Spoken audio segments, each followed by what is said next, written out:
1 RRI Jakarta. Dan setelah tadi sama-sama kita simak laporan terkini bersama reporter Rido Lingga terkait tentang membuat efek jera penyebar berita hoax. Berarti apa saja saat ini sudah terhubung bersama narasumber kami, yaitu pengamat komunikasi politik, ada Bapak Emru Sihombing. Selamat pagi. Selamat pagi Ibu Rati, selamat pagi pendengar Radio Republik Indonesia, dan sekaligus selamat tahun baru buat kita semua. Apa kabar? Sehat Ibu Rati. Oke, Pak Emrus, ini menarik ya ketika banyak kalangan termasuk juga masyarakat semuanya dibikin panik terkait tentang berita 7 kontainer yang mengangkut surat suara tercoblos ya. Pada akhirnya memang pelaku hoax itu sudah ditangkap ya, di kawasan Tanjung Priok oleh kepolisian. Nah, apa yang bisa kita coba lihat nih, paling tidak masyarakat ya, untuk bisa secara cerdas menyikapi berita-berita hoax di sekitar kita ini? Baik, sebelumnya saya mau berpendapat tentang berita hoax. Sebenarnya tidak pantas kita pakai istilah kata berita di depan hoax. Karena hoax itu bukan berita. Karena dari sudut jurnalistik, berita itu berbasis kepada fakta, data yang sudah teruji, tervalidasi. Jadi kalau itu tidak berdasarkan fakta, sejatinya kita pakai istilah bohong atau hoax saja. Tapi tidak disertai dengan kata berita. Nah, kemudian adalah saya berpendapat juga bahwa hoax yang dilontarkan oleh berbagai pihak, siapapun yang memproduksi itu dapat dikategorikan sebagai kejahatan komunikasi. Nah, saya kira seperti misalnya banyak kejahatan ekonomi, kejahatan lain-lain dan sebagainya. Ini adalah salah satu bentuk dari kejahatan komunikasi itu. Oleh karena itulah, saya pikir bahwa sudah saatnya bangsa ini memikirkan ada semacam undang-undang pencegahan kejahatan komunikasi. Seperti undang-undang anti korupsi, misalnya seperti itu. Karena bagaimanapun Ibu, komunikasi ini suatu hal yang substantif dalam relasi antar manusia. Tidak boleh dipandang enteng. Kenapa demikian Ibu? Karena memang realitas sosial, kebangsaan kita, perilaku kita, kehidupan kita sehari-hari dibangun melalui proses komunikasi. Jadi sesungguhnya yang diserang daripada hoax ini adalah peta kognisi daripada halayak. Sehingga masyarakat seakan-akan itu menjadi suatu kebenaran dan mereka bertindak atas hoax tersebut. Nah, kalau itu yang terjadi, maka realitas sosial bisa tidak sebagaimana kita inginkan, yaitu berbasis kepada Pancasila, yaitu utamanya sila kedua, kemanusiaan yang adil dan beradab. Saya garis bawahi kata beradab. Dengan hoax, justru menghasilkan masyarakat yang kebalikan dari kepada beradab itu sendiri. Nah, untuk itulah saya pikir perlu suatu kesadaran nasional kita untuk memikirkan ini, membuat suatu undang-undang yang kejahatan tentang komunikasi. Kembali ke pertanyaan Ibu katakan tadi, bagaimana kita masyarakat menilai? Sesungguhnya kita harus mensosialisasikan kepada masyarakat ciri-ciri daripada hoax itu. Nah, ciri-ciri daripada hoax itu biasanya jelas sumbernya terselubung, kecuali kalau sudah dilakukan penangkapan atau penyidikan gitu ya. Jadi tidak muncul ke permukaan. Kemudian tidak mengandung fakta dan cenderung provokatif dan fitnah. Nah, biasanya mereka menyampaikan pada level yang sifatnya abstrak, konsep atau istilah, tidak diuraikan fakta dan data tersebut, sehingga orang termakan isu tersebut menjadi seolah-olah suatu kebenaran. Demikian sementara Ibu. Baik, menarik apa yang Anda sampaikan, termasuk juga masukan Anda ya, kalau sudah bicara tentang hoax, itu bukan lagi dalam pemahaman berita, karena berita itu pasti adalah berdasarkan sesuatu yang lebih akurat dan juga bisa dipercaya. Sementara kalau hoax itu adalah tidak jelas ya untuk asal-usulnya. Nah, Pak Emru Sihombing, ada sebagai pengamat komunikasi. Di sisi lain kita melihat ya bahwa kalau hoax ini memang masih akan tetap beredar selama tahapan ajang politik 5 tahun ini masih berlangsung kan. Sementara di sisi lain kita juga mengetahui bahwa sudah ada semacam deklarasi damai yang berisi komitmen kampanye tanpa hoax yang memang sudah disepakati atau menjadi komitmen dari pasangan capres-cawapres yang bakal bertarung di Pilpres 2019. Nah, pertanyaannya kemudian adalah ketika kita sebagai masyarakat ya sudah memiliki semacam guidance untuk mana sih yang baik atau buruk. Nah, dari mana nih untuk penangkal pertamanya ini bicara tentang hoax itu? Baik, karena ini bicara konteks politik sekarang dalam kampanye politik, tentu kita dari perspektif aktor-aktor politik yang bisa menyembuhkan ini. Oke. Nah, seperti Ibu katakan tadi di awal bahwa ketika kemarin itu ada deklarasi damai dari dua kandidasi Pilpres kita, dan mereka sepakat untuk itu. Nah, oleh karena itulah maka saya berpendapat tidak hanya sekedar deklarasi. Kedua paslon ini juga sepanjang katakanlah sepanjang kampanye ini juga harus berperan meniadakan atau menolak daripada hoax tersebut. Misalnya sederhana, kalau mau kedua kandidasi ini membuat hoax itu layu sebelum berkembang, yaitu ketika misalnya katakanlah paslon A diserang oleh hoax yang boleh jadi menguntungkan paslon B. Begitu. Kalau kita lihat secara komunikasi atau semiotika, pesan-pesan hoax itu kecenderungan mendowngrade salah satu paslon di mata publik, mengupgrade salah satu paslon langsung atau tidak langsung. Nah, alangkah indahnya, alangkah keindonesiannya, alangkah kita berbudaya, andaikan paslon yang diserang oleh hoax atau yang di-downgrade tersebut, misalnya paslon A, paslon B yang muncul ke permukaan membelanya, demikian sebaliknya. Kalau itu terjadi sangat luar biasa. Saya yakin bahwa hoax akan layu sebelum berkembang. Tapi ketika masing-masing paslon tidak membela kawan bersaingnya ketika diserang dari hoax tersebut, saya kira hoax boleh jadi akan terus diproduksi oleh kepentingan-kepentingan politik tertentu. Menurut saya, Ibu, bahwa tidak boleh kita ada pembiaran dalam suatu perilaku yang tidak baik. Saya kutip pendapat orang bijak, Ibu, bahwa kita tidak boleh netral pada krisis moral, apalagi terjadi pembiaran.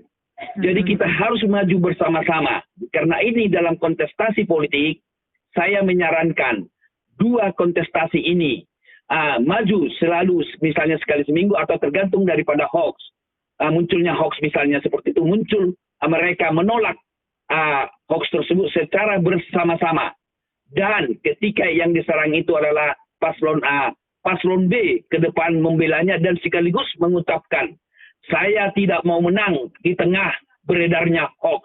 Kalau itu kita lakukan bersama, tim sukses, paslon, partai politik, saya yakin dari aspek keilmuan saya berani menyatakan bahwa hoax akan layu sebelum berkembang. Demikian.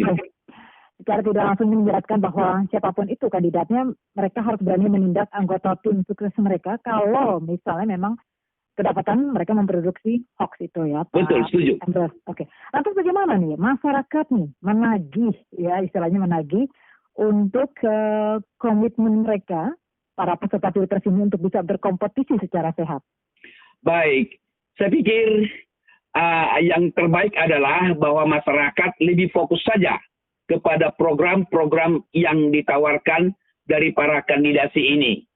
Saya menyarankan kepada masyarakat, pilihlah paslon yang lebih menawarkan program, yang lebih mewujudkan kesejahteraan bagi dirinya dari sudut pandang pemilik hak suara tersebut. Kalaupun muncul hoax dan lain-lain sebagainya, abaikan saja. Dan itu memang boleh jadi itu sengaja disampaikan oleh kelompok-kelompok tertentu. Tetapi menurut pengamatan saya, Ibu, sesungguhnya penyebar hoax ini adalah mereka-mereka yang tidak masuk dalam kelompok formal daripada dua kandidasi ini. Jadi ada kekuatan-kekuatan tertentu yang menurut saya bisa jadi memancing di air keruh atau boleh jadi berelasi tidak langsung dengan kandidasi-kandidasi tersebut, karena ada memang kepentingan yang dia inginkan oleh si produksi hoax tersebut. Oleh karena itulah, karena memang hoax ini tidak baik, saya kira kita harus bersama-sama menolaknya. Semua kita secara bersama-sama, utamanya para aktor politik, dalam hal ini adalah dua kandidasi presiden kita, tim sukses, dan para partai pengusung. Demikian. Oke, nah kita melihat ya, memang untuk sejauh ini kepolisian kan sudah menindak ya untuk para penyebar-penyebar informasi bohong ataupun penangkapan sindikat hoax selama ini kan sudah memunculkan paling tidak efek jerah kepada mereka nih Pak Emrus. Tetapi kita juga harus mengetahui bahwa fenomena hoax yang berkembang sejak masifnya penggunaan media sosial elit politik ataupun penegak hukum kan tidak serta-merta mampu ya mencegah munculnya informasi palsu. Nah, sejauh ini seberapa mendesaknya sih, kalau Anda katakan tadi tentang undang-undang anti komunikasi, seberapa mendesaknya nih? Kita perlu suatu lembaga independen yang bisa menjadi rujukan masyarakat untuk memilah informasi selama pemilu.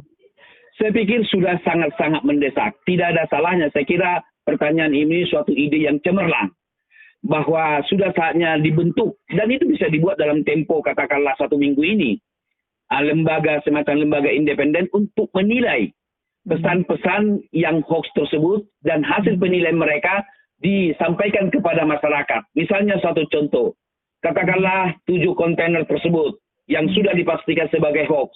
Nah, lembaga independen semacam ini bisa melakukan pengkajian dan menyampaikan dan mensosialisasikan kepada masyarakat bahwa ini adalah hoax karena mengandung ciri-ciri ini, misalnya seperti itu. Nah, ini akan menjadi rujukan bagi masyarakat untuk melihat apakah pesan itu hoax atau tidak hoax. Atau boleh jadi lembaga ini juga bisa saja menyampaikan terindikasi hoax, misalnya seperti itu.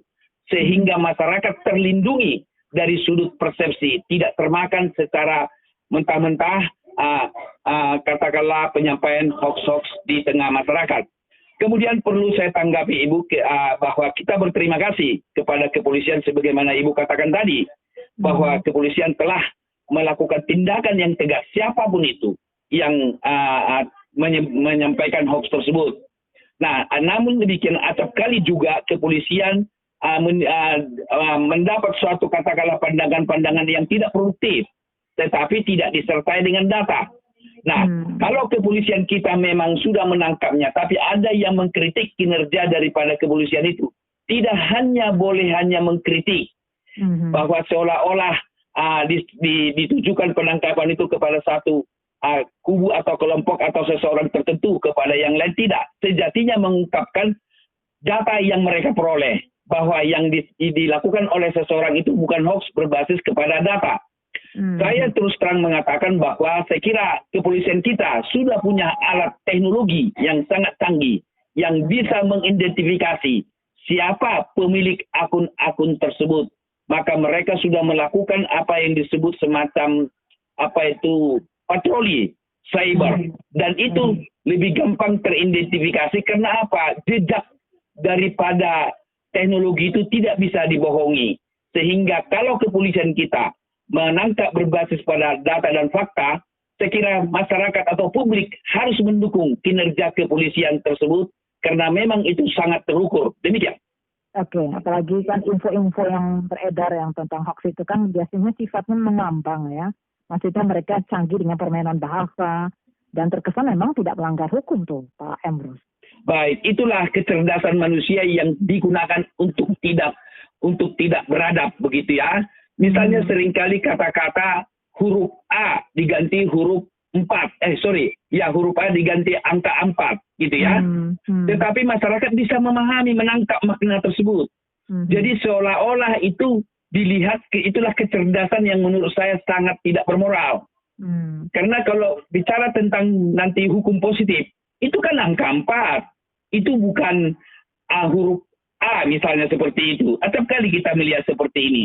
Tetapi saya kira dari aspek komunikasi, kalau kita melihat dari teori katakanlah hermeneutika atau semiotika, makna dari simbol, saya kira itu bisa ditangkap makna tersebut. Oleh karena itu, saya pikir seperti yang Ibu katakan tadi, lembaga yang independen tersebut bisa membuat suatu kesimpulan bahwa kata dengan penggantian huruf-huruf tertentu yang maknanya kepada arah tertentu yang hoax, mereka bisa menyatakan ini adalah hoax misalnya. Ya, jadi kita tidak boleh menggunakan sekedar kacamata hukum yang mekanistis, tetapi kita harus cerdas juga mengkaji daripada kecerdasan tanda kutip daripada si pemproduksi hoax tersebut. Demikian. Baik. Pak Emrus, terima kasih banyak ya untuk waktunya di RRI Plus 1 Jakarta. Semoga kita semua mampu ya secara bijak memilah berita-berita di media sosial dan juga yang sedang terverifikasi dengan jelas ya. Baik, boleh sedikit tambahan Ibu? Sedikit saja. Saya mengimbau kepada kedua kandidasi, tim sukses, partai politik, dan seluruh komponen masyarakat. Mari bersama-sama kita melawan hoax tersebut. Fokuslah kita kepada program yang ditawarkan oleh para kandidasi tersebut. Pilihlah salah satu dari kandidasi tersebut yang programnya lebih baik Indonesia 5 tahun ke depan. Terima kasih. Oke. Dan didukung juga nih untuk literasi informasi ya menjelang Pilpres 2019. Setuju Ibu. Oke, sukses selalu untuk Anda Pak Emrus. Selamat pagi. Selamat pagi Bu Rati, selamat pagi pendengar Radio Republik Indonesia dimanapun berada. Dari tadi pendengar Pro 1, pengamat komunikasi politik Emrus Sihombing di Jakarta, Reality 91,2 FM Pro 1 RRI Jakarta.